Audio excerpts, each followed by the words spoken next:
Imagine this. You've just received a $2,000 bonus. It's not life-changing, but it's enough to feel dangerous. Our young global professional, let's call him Daniel, stares at his banking app and smiles. For a moment, it feels like free money. But in reality, this $2,000 is a test, not of his income, but of his thinking. On one tab, a travel site shows discounted flights to a dream destination. On another, an online store displays the latest flagship phone, sleek, shiny, and very persuasive. A third tab is his loan account, quietly reminding him of high-interest debt. And in the background sits a simple option he barely looks at, a low-cost index fund waiting for long-term contributions. 4 options, 1 bonus, a familiar dilemma: spend or invest. Most people frame this as a question of permission. Do I deserve this? Or have I worked hard enough to treat myself? But money doesn't care about how hard you worked.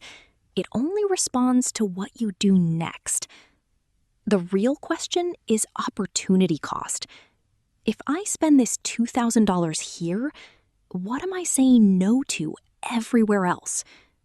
When you see that clearly, spending versus investing stops being about guilt and becomes about trade-offs. In the first scenario, Daniel books the trip. He flies business class for the first time, posts photos from rooftop bars, and collects memories that feel priceless. There is real value here: rest, joy, perspective, maybe even new relationships and ideas. But the opportunity cost is also real. That $2,000 will never again be available to reduce his debt, grow his investments, or strengthen his financial safety net. In the second scenario, he decides, I deserve an upgrade. He buys the latest phone on a monthly plan. The screen is brighter, the camera sharper, the brand more prestigious. For a week or two, it feels exciting. Then it becomes normal, just another object in his pocket. Meanwhile, the opportunity cost continues quietly. That monthly payment could have been a contribution to his investments, his emergency fund, or his debt snowball. In the third scenario, Daniel makes a different move. He logs into his loan account and pays down $2,000 of high-interest debt. On paper, nothing glamorous happens. There's no Instagram story, no new gadget, no immediate dopamine spike. But the opportunity cost works in his favor this time. He is buying back future cash flow, reducing the compound drag of interest, and lowering his financial stress. He's choosing a less visible reward, but a more powerful one. In the fourth scenario, he transfers the $2,000 into a diversified index fund and forgets about it. There's no immediate thrill, just a small line on a chart that quietly exists. But over 10, 15, or 20 years, that line can bend. If his investments grow at a reasonable average rate over time, that $2,000 could multiply several times.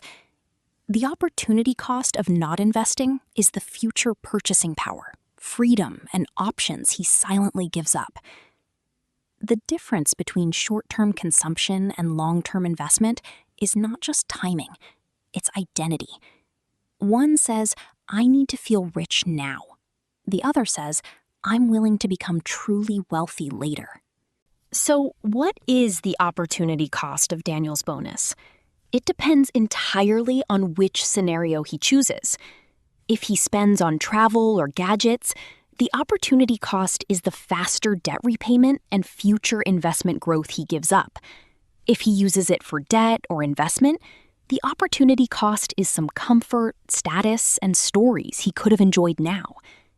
There's no mathematically perfect answer for every person, but there is a better question. Which sacrifice are you more willing to live with? Sacrificing present pleasure or sacrificing future stability and freedom?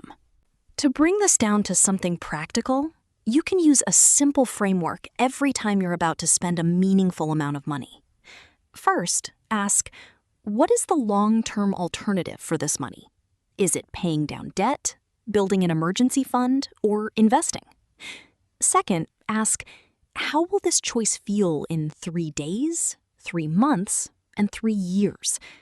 Many purchases feel amazing for 3 days and irrelevant after 3 months. Good investments often feel boring in 3 days, neutral in 3 months, and life-changing in 3 years or more. Third, ask, does this expense align with my actual values or just my impulses?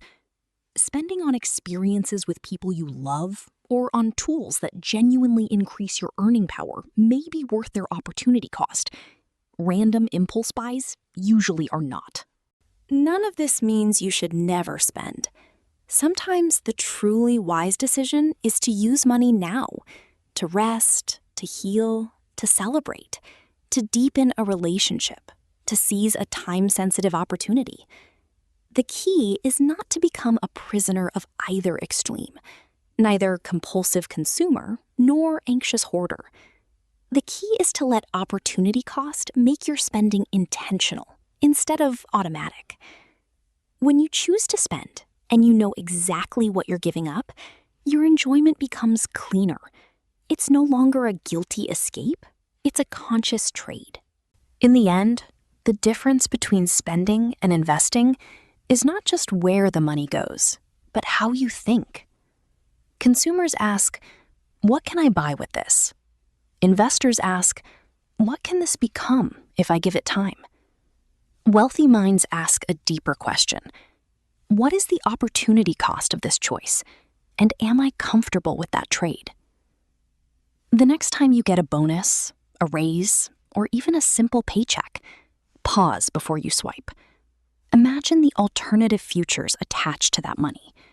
Then choose not just what feels good now, but what you will respect yourself for later. Your money is not just a medium of exchange. It's a voting system for the life you want to build.